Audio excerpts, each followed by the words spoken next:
The text came in at 9:47 a.m. on a Tuesday, 3 weeks before Thanksgiving. Melissa, I need to talk to you about the holiday. Your cousin Andrea is bringing her new husband Marcus to Thanksgiving this year. He's incredibly successful. Manages a billion-dollar hedge fund in Manhattan. Very high-profile clients. Your father and I think it might be best if you skip this year. You'd feel uncomfortable and honestly we don't want any awkwardness. Andre is so proud of him and well, you know how these things are. Maybe next year. Love you, Mom. I stared at my phone in the back of the town car. My driver James glanced at me in the rearview mirror. Everything all right, Miss Chin? Fine, James. Just family things. I read it again. Then a third time. Each word felt like a small, calculated knife. You'd feel uncomfortable. Translation, you'd embarrass us. You know how these things are. Translation, you're the family failure and we need you to disappear when success shows up. I typed back, understood. No argument. No hurt feelings expressed. No explanation of why this was cruel. Just one word because I'd learned years ago that defending yourself to people determined to misunderstand you was pointless. Mom's response came 30 seconds later. You're so mature about this. I knew you'd understand. We'll do something special just as soon. Maybe lunch. That lunch would never happen. It never did. I put my phone away and looked out at the Manhattan skyline. My office building gleamed in the morning sun, 47 floors of steel and glass. The car pulled into the underground executive parking level, past the regular parking into the section marked Private Executive Suites Only. Have a good day, Miss Chin, James said as he opened my door. You too, James. See you at 5. The private elevator took me directly to the 45th floor. The doors opened to reveal floor-to-ceiling windows overlooking Central Park. Tasteful modern art on the walls, and my assistant Derek already at his desk. Morning, Melissa. Coffee's ready. Your 10 a.m. with Riverside Capital called, they're running 15 minutes late. And your 2 p.m. quarterly review is still on. Thanks, Derek. Who's the 2 p.m. again? He checked his tablet. Marcus Thornton. Whitmore and Associates. Quarterly portfolio review for account 47 Alpha.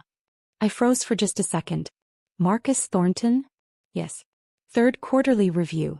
Want me to pull his file? No, I remember now. Thanks. I walked into my office, closed the door and stood at the window. Marcus Thornton. My cousin Andrea's new husband. The man so successful that my presence at Thanksgiving would somehow diminish his shine. The man who, for the past 9 months, had been managing one of my investment accounts without knowing who I actually was. Account 47 Alpha was held under a trust, the Redwood Family Trust, managed through a law firm. Marcus had never met me in person. Our previous 2 quarterly reviews had been conducted via video conference, with my camera conveniently malfunctioning. He'd been speaking to a voice, reviewing numbers, collecting his substantial management fees. He had no idea that the $95 million portfolio he'd been managing belonged to the family disappointment who wasn't worthy of Thanksgiving dinner. I sat down at my desk and opened the file. Marcus Thornton, 34, Harvard MBA, 7 years at Goldman Sachs before joining Whitmore and Associates 3 years ago. Married to Andrea Chin 6 months ago in what Mom had described as the wedding of the century. I hadn't been invited to that either. Coincidentally scheduled the same weekend as an unavoidable family trip to Napa. The portfolio had performed adequately. Nothing spectacular but solid returns. Conservative strategies. He was competent if unimaginative. My phone buzzed. A group text to the family chat. The one I was still included in probably because Mom forgot to remove me. Andrea, so excited for Thanksgiving. Marcus is bringing wine from a client who owns a vineyard in Bordeaux. Dad, he wants to talk to you about investment opportunities. Mom, wonderful. It'll be our most elegant Thanksgiving yet. Dad, looking forward to it. Good to have someone in the family who understands real wealth. Uncle Richard, about time we had some financial expertise at the table. Andrea, he's being so modest about it, but his clients include 3 Fortune 500 CEOs. I'm so lucky. I set the phone down. The irony was almost beautiful. They wanted financial expertise at the table? I'd built a $340 million personal portfolio by age 33. I was the principal investor in 6 different ventures. I sat on 2 corporate boards. Last month, Forbes had interviewed me for an article on young tech investors under my business name, M. Chin Capital, which was apparently not famous enough for my family to connect to me. But Andrea had married a hedge fund manager, and that was impressive in a way they could understand and brag about. He worked for a firm with a name. He managed other people's money. That fit their narrative of success. I'd built wealth. But I'd done it quietly, strategically, without their approval or involvement. And because they'd never bothered to ask what I actually did, because something with computers was enough for them to categorize and dismiss me, they had no idea. Started when I was 16. My cousin Andrea was the golden child, prettier, more charming, better at saying what adults wanted to hear. I was the weird one who liked math and spent too much time online. When Andrea made cheerleading captain, I made the robotics team. When Andrea dated the quarterback, I taught myself to code. "Why can't you be more like Andrea?" became my mother's favorite refrain. "She's so poised. So social. You need to put down the computer and learn to interact with people, Melissa." At family dinners, Andrea would talk about her plans: marketing degree, work in fashion or PR, marry someone successful. Everyone would nod approvingly. Then they'd turn to me. "And Melissa, still doing your computer things?" The tone made it clear. This was a phase, a quirk, something I'd grow out of once I got serious about life. I got into MIT. Full scholarship. My parents seemed almost disappointed. "It's so far away," Mom said. "And Boston is so cold. Andrea's going to you. Much better for networking." What she meant was, "Andrea's going somewhere glamorous where she'll meet the right kind of people. You're going somewhere for nerds." At MIT, I discovered I wasn't weird. I was exactly where I belonged. I double majored in computer science and economics. I interned at a fintech startup my sophomore year. By junior year, I'd built a trading algorithm that caught the attention of a venture capital firm.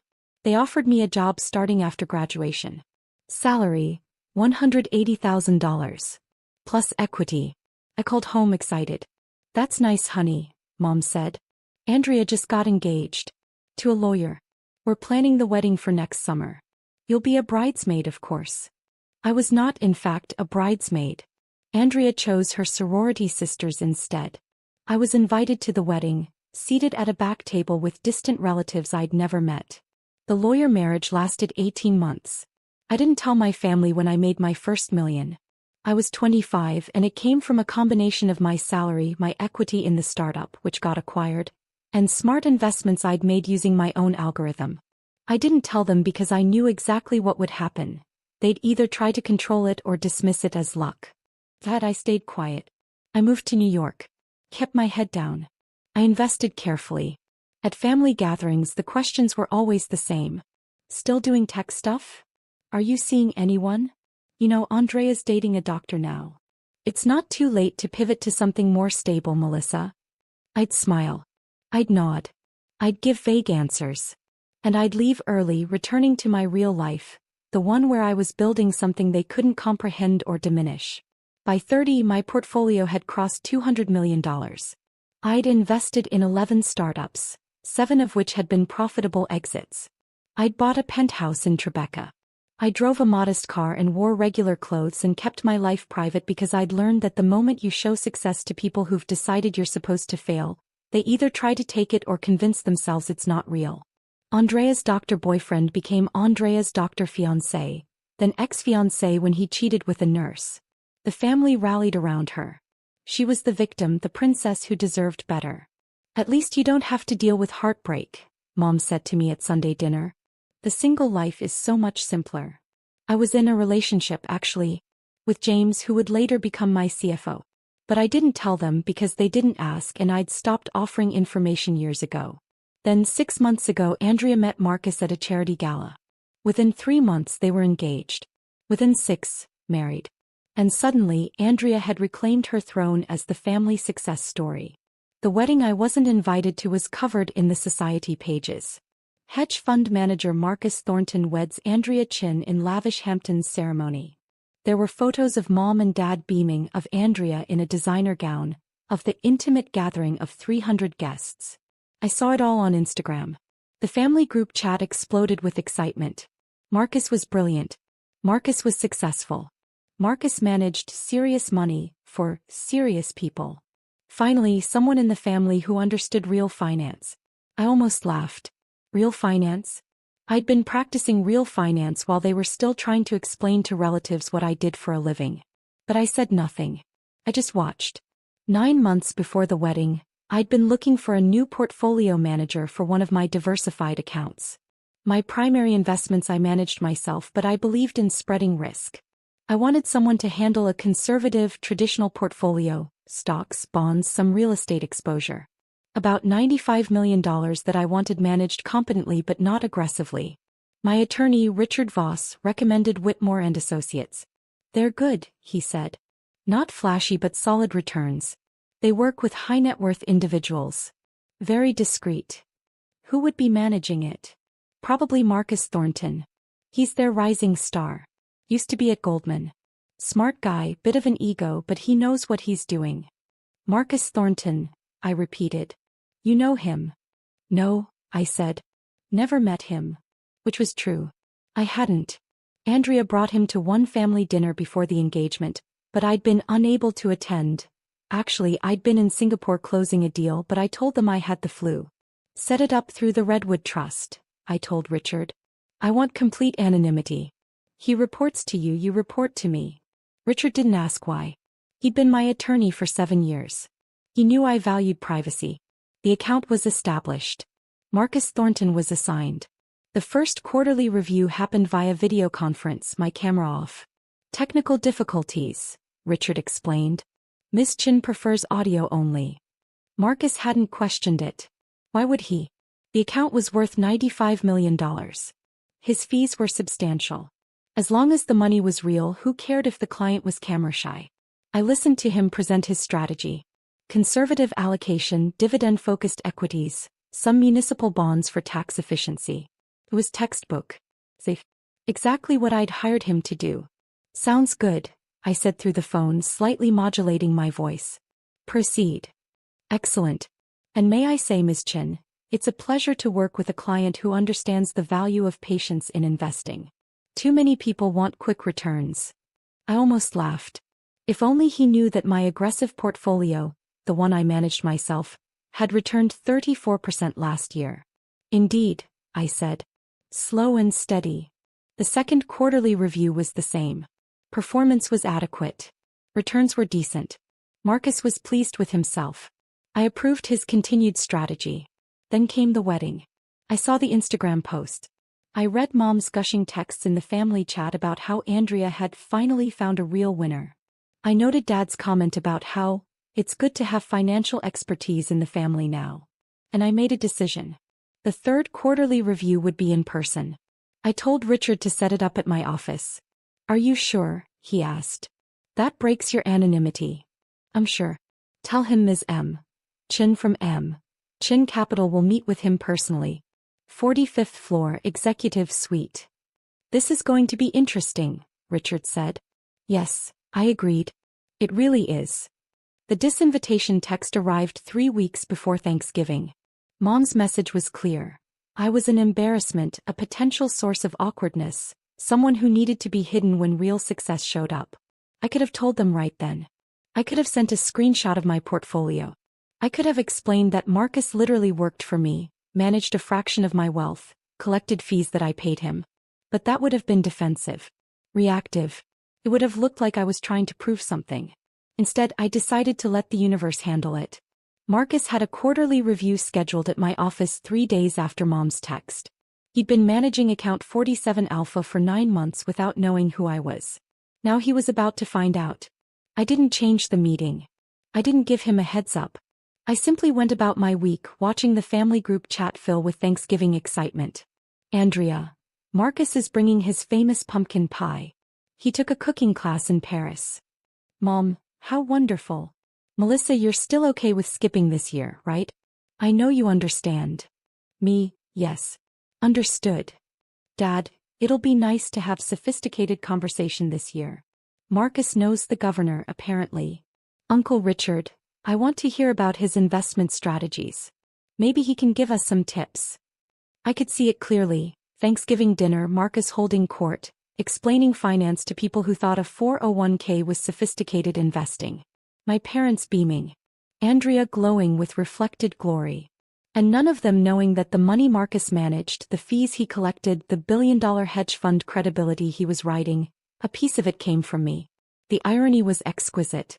Sunday afternoon Andrea called me. This was rare, we barely spoke anymore. Melissa. How are you?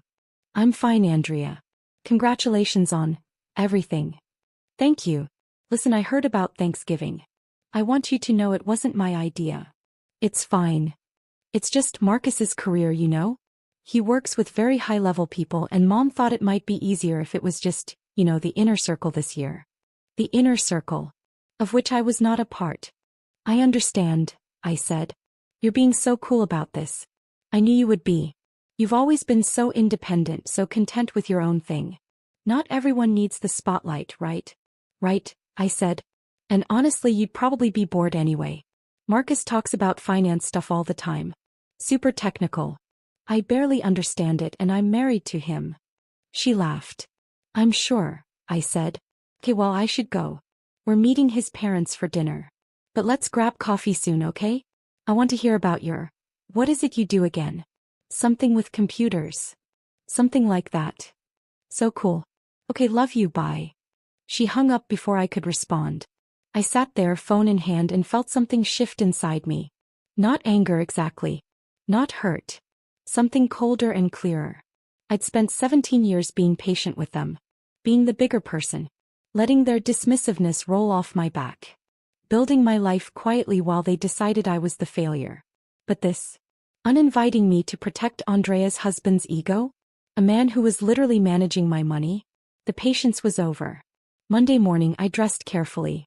Tom Ford suit, navy blue, perfectly tailored. Louboutin heels. My Patek Philippe watch. The one I'd bought myself when I hit my first $50 million. Hair pulled back in a sleek bun.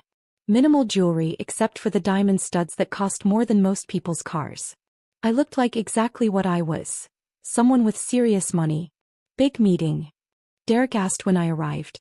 Quarterly review, I said. Should be interesting. The Whitmore and Associates guy? That's the one. Want me to sit in? No.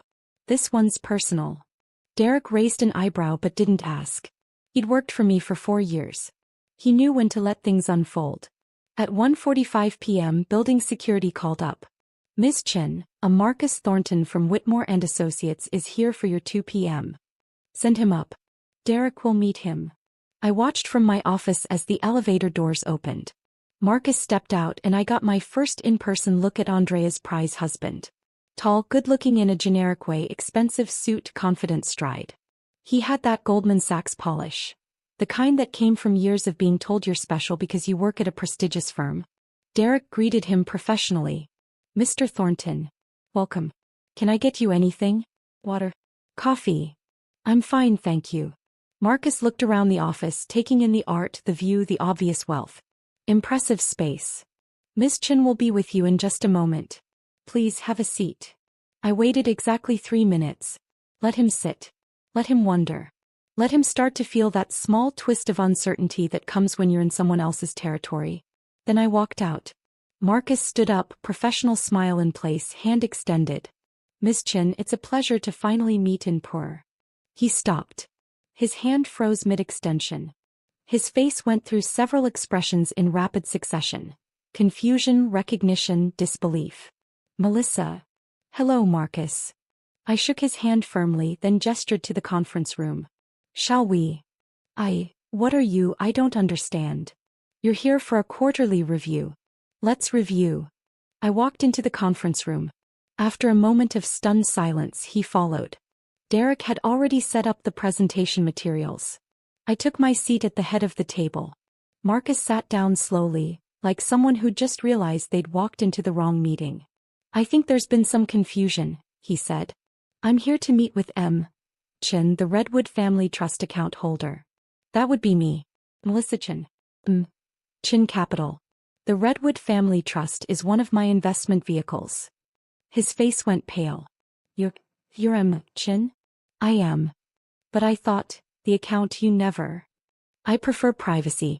My attorney Richard Voss handles the administrative details. But this is my account. My $95 million. which you've been managing for 9 months. I watched him process this. Watched the numbers click into place.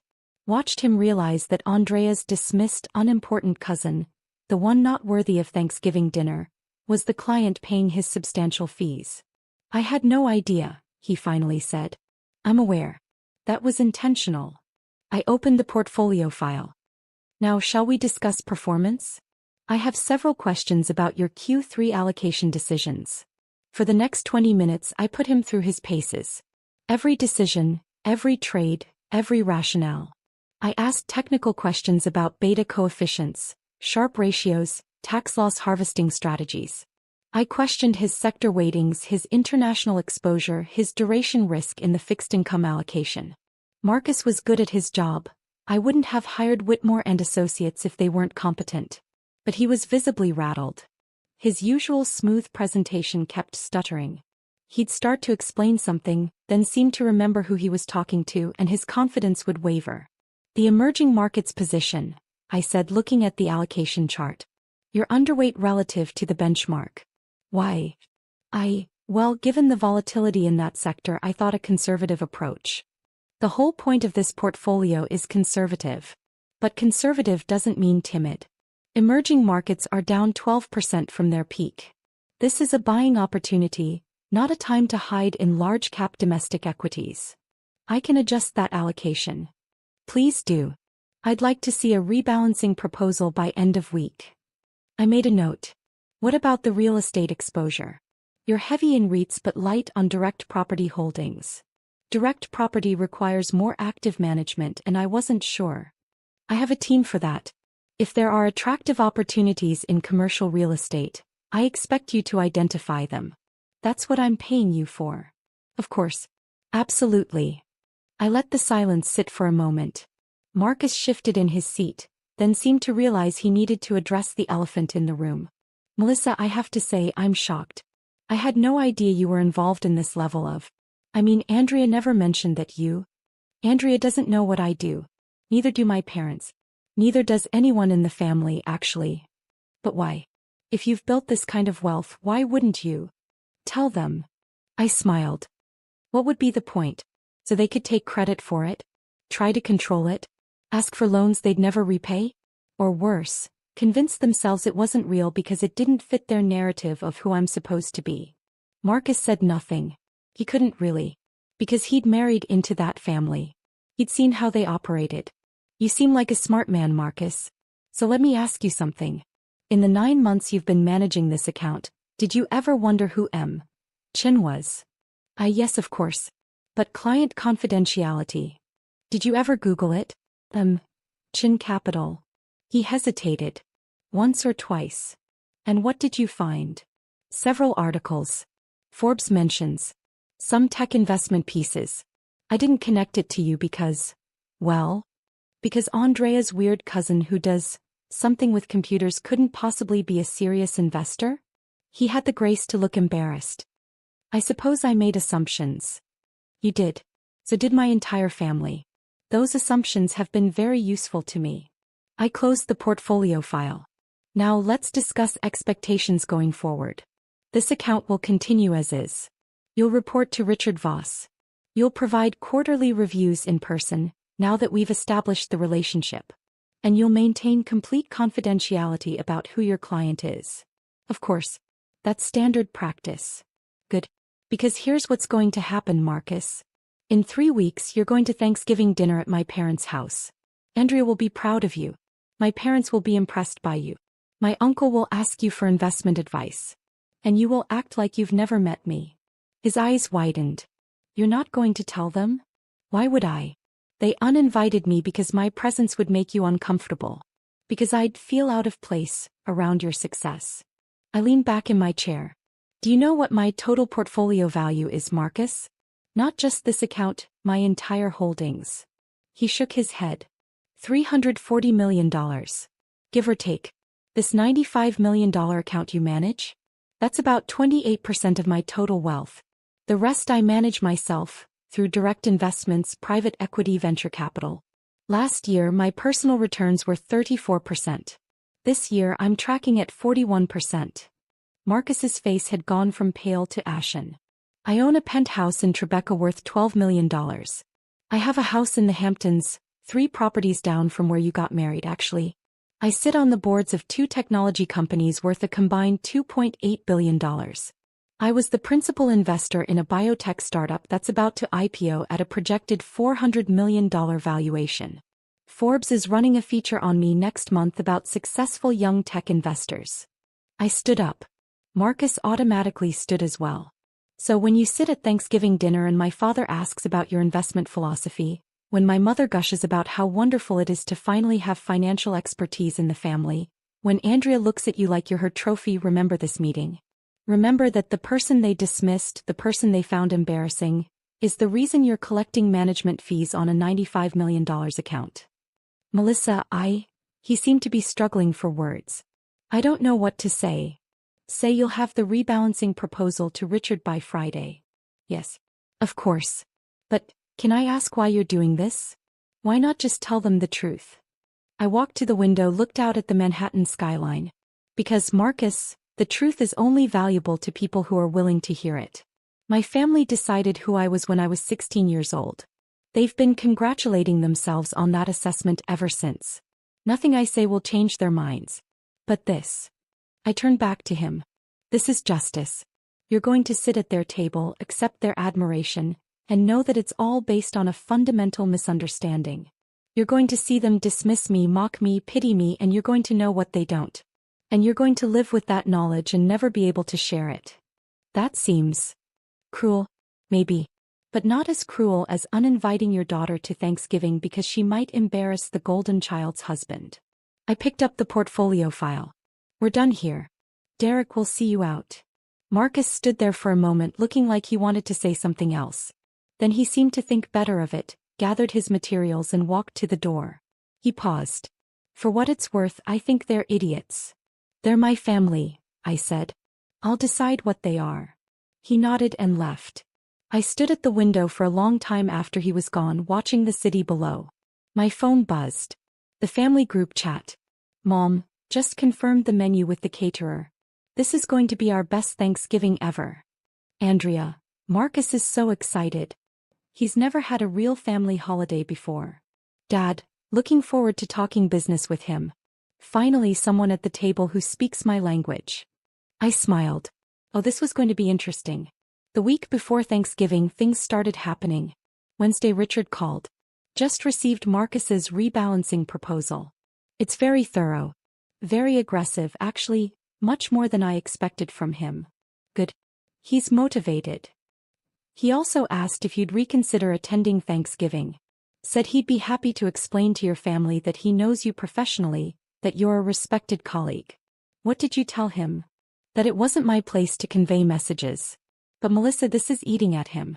He's called 3 times this week with portfolio questions that could have waited until the quarterly review. Let him call. It's good for him to take this account seriously. You know, he could just tell Andrea the truth. He won't. How do you know? Because then he'd have to explain why he didn't tell her immediately. Every day that passes makes it harder to reveal. By now he's trapped in the secret as much as I am. The only difference is I chose this trap. He walked into it. Richard was quiet for a moment. You've thought this through. I have. And you're absolutely sure about not going to Thanksgiving? Richard, they uninvited me. I'm simply honoring their wishes. Friday I got a text from Marcus. Miss Chin, I wanted to let you know the rebalancing proposal has been submitted. Also, I've been thinking about our conversation. Would it be possible to schedule a call? I didn't respond. Saturday, another text from the family chat. Andrea, 2 days until Turkey Day. Marcus is making his famous Brussels sprouts too. Mom, I'm so grateful for this family. Well, most of it. Smiling face with smiling eyes. Dad, Andrea, you really hit the jackpot with this one. Uncle Richard, can't wait to hear about the hedge fund business. I've always been fascinated by high finance. I turned off notifications. Monday morning, Derek caught me before I went into my office. You have a visitor. Didn't have an appointment, but she says she's your cousin. Andrea Chin. I paused. Where is she? Reception. Want me to send her away? No. I'll see her. Conference room.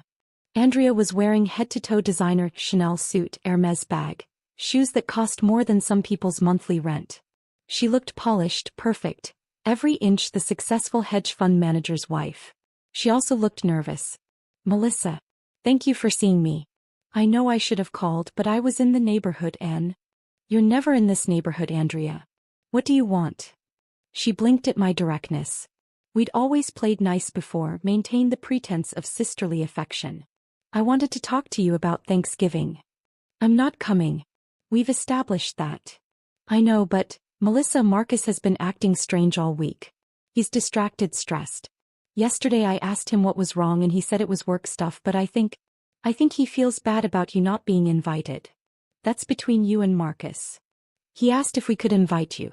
But Mom already finalized the seating chart and the catering order, and it would be awkward to change things now, and honestly I think it's better this way. You'd be miserable anyway. You never liked these big family things. Is that what you came here to say? No. I came to ask, what do you do exactly? Marcus asked me yesterday what your job was and I realized I don't actually know. You're in tech, right? Something with websites. I almost laughed. Here it was. The curiosity sparked not by genuine interest in me, but by her husband's sudden questions. I'm an investor, I said. Oh. Like stocks and stuff. Private equity, venture capital, direct investments in technology companies. Some traditional portfolio management. That's so cool. So you're like, what, a financial advisor? No. I'm a principal investor. I invest my own capital. Wow. I didn't know you had capital to invest. Good for you. She said it like I'd told her I had a nice savings account. So you work for an investment firm? I own an investment firm. Chin Capital. This is my office. Andrea looked around, really seeing it for the first time. The art. The view. The expensive furniture. The implicit wealth in every detail. This is your company? It is. Like you own it? You're not just renting office space here. Andrea, I own the firm. I manage investments worth several $100 million. This isn't a side hustle. This is what I've built over the past 12 years. She stared at me. Several $100 million? Yes. But, why didn't you ever say anything? Why didn't Mom and Dad know? They never asked. Neither did you. We thought you were just doing some tech job. Like coding or website design or something. I did that too. That's how I started.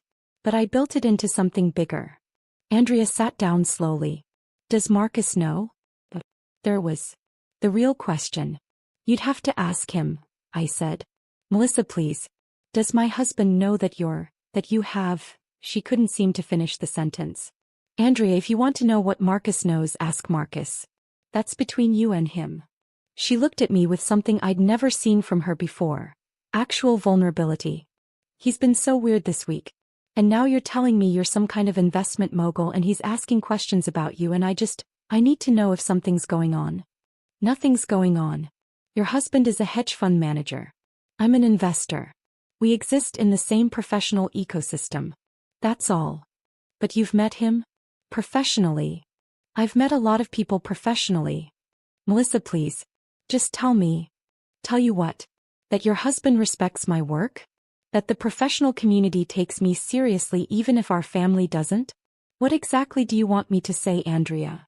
She stood up, anger flashing across her face. You know what? This is so typical of you. Always acting like you're above everyone. Like you're too good for the family. We try to include you and you make it difficult. You uninvited me to Thanksgiving. Because you'd be uncomfortable. Marcus works with Fortune 500 CEOs. What would you even talk about? The irony was so perfect I almost told her everything right then. Almost explained that her husband worked for me, that the account he managed was mine, that the fees he collected came from my wealth. But I didn't. Because the look on her face when she found out, if she found out, would be so much more satisfying if it came from Marcus. Let him explain why he'd kept this secret. Let him navigate that conversation. You're right, I said instead. I probably would be uncomfortable. It's better this way. So we're okay? We're fine, Andrea. Enjoy your Thanksgiving. She left, but I could see the doubt in her eyes. The questions forming. The suspicion that something wasn't quite adding up. Good that I spent Thanksgiving in the Hamptons. My house, the one 3 properties down from where Andrea and Marcus had gotten married, was quiet, peaceful, exactly what I needed. I'd invited James, my former boyfriend, current CFO, and his wife, Derek and his husband, and Richard Voss and his family. We had dinner at 3 p.m., cooked together, laughed, told stories. These were my people. The ones who'd seen me build everything from scratch. The ones who knew what I was worth, not in dollars, but in determination and intelligence and refusal to accept other people's limitations. To chosen family, Richard said, raising his glass. To chosen family, we echoed. My phone was off. I didn't need to see the family group chat filling with pictures of their perfect Thanksgiving. I didn't need Andrea's Instagram posts about her amazing husband and her amazing life. I knew exactly what was happening there. I'd lived it enough times to write the script. Mom would be holding court in the kitchen, directing everyone. Dad would be asking Marcus about investment strategies he didn't understand. Uncle Richard would be trying to impress Marcus with his limited knowledge of the market. Andrea would be glowing, proud, the center of attention as Mrs. Marcus Thornton. And Marcus would be sitting there watching my parents praise him, listening to their barely concealed contempt for me, and knowing the truth they refused to see. That was consequence enough. Friday morning, I turned my phone back on. 47 missed calls. 63 text messages. 12 voicemails. Most were from numbers I didn't recognize. Several were from Andrea. 3 were from Marcus's work number. 2 were from my parents. And 1 was from Marcus's personal cell, time-stamped 11:47 p.m. on Thanksgiving night. I listened to it. Miss Chin, Melissa, I need to talk to you. Something happened at dinner. Please call me back. It's urgent. Please. The text from Andrea was simpler. Call me right now. From Mom, Melissa, we need to talk about what Andrea told us. Call us immediately. From Dad, this is unacceptable. You deliberately humiliated this family. I smiled. Apparently Marcus had broken. I called Richard. Did I miss something interesting? Oh, Melissa. He was laughing. Oh, you have no idea. Andrea called me last night at midnight, screaming about client confidentiality breaches.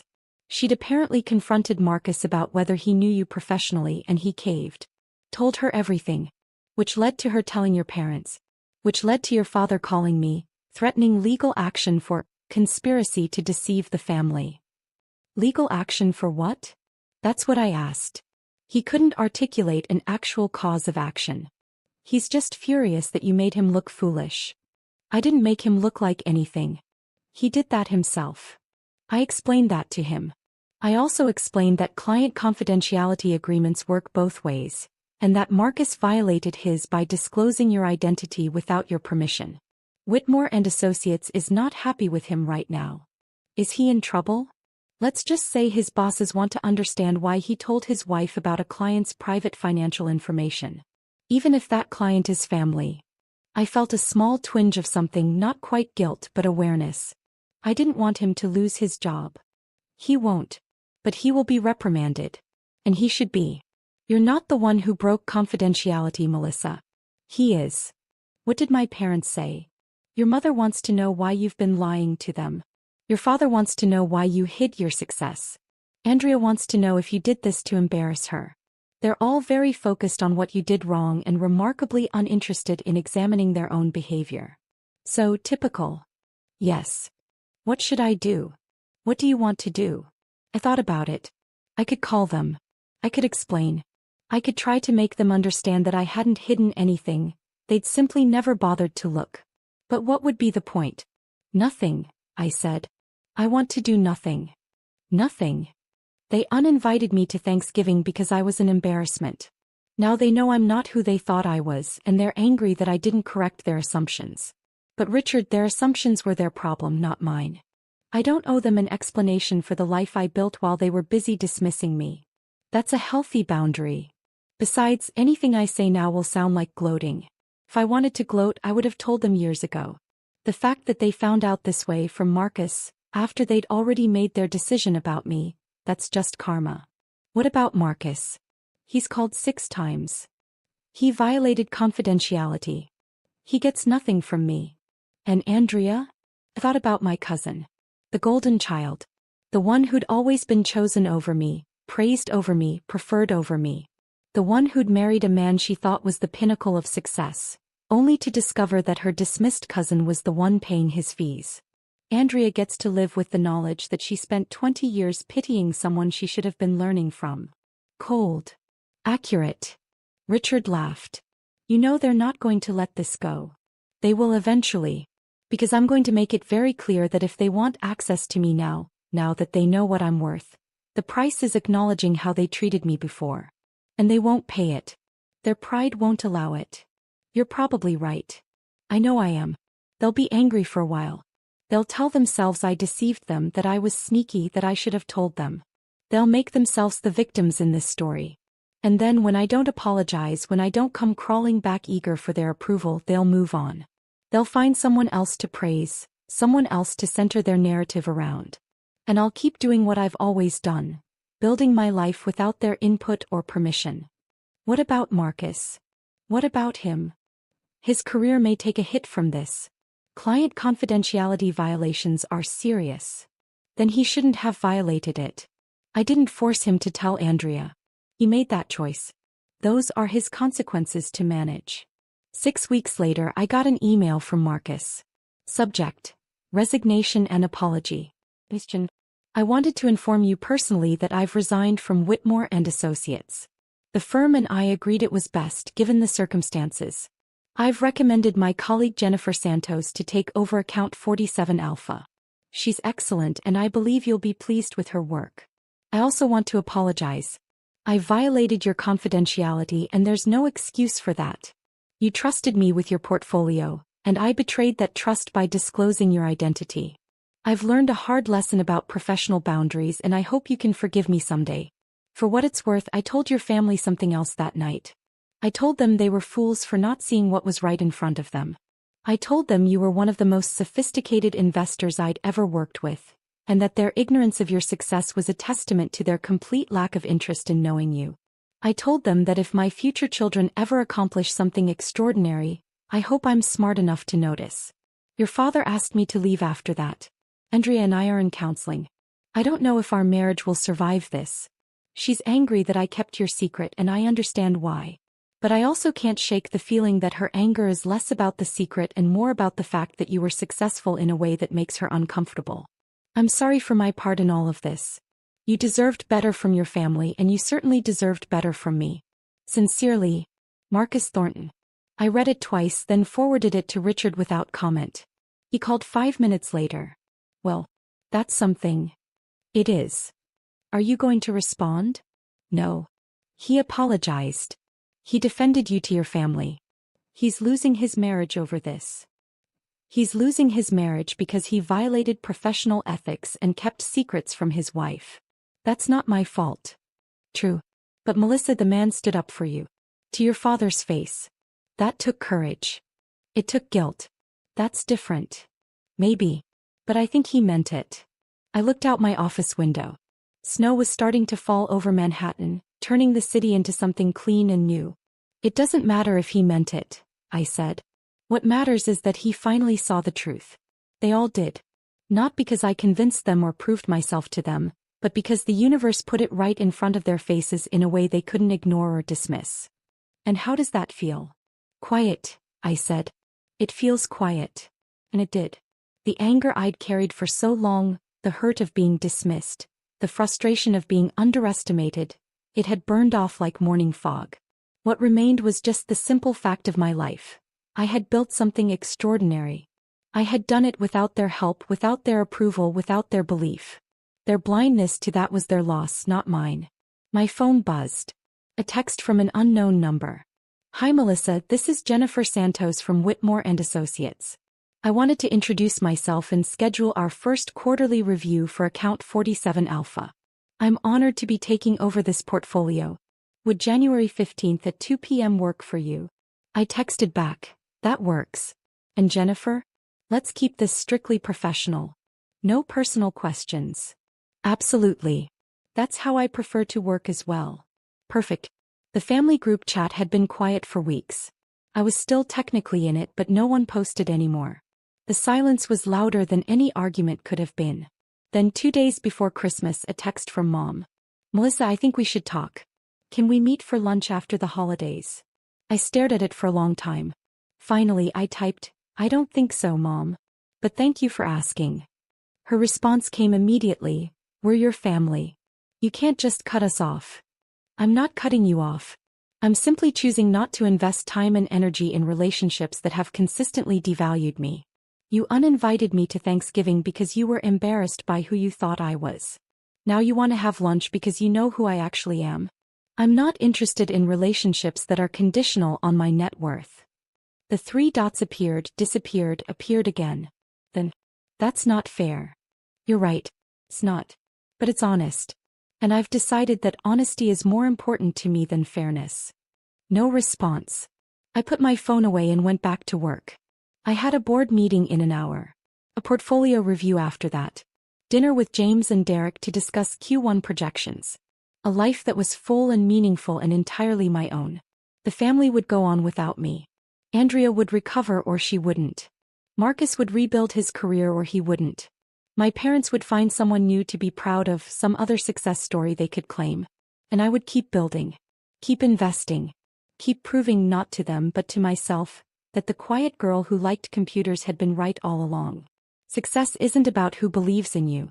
It's about whether you believe in yourself enough to build something extraordinary, even when everyone around you insists you're meant for something small. I believed. And that made all the difference.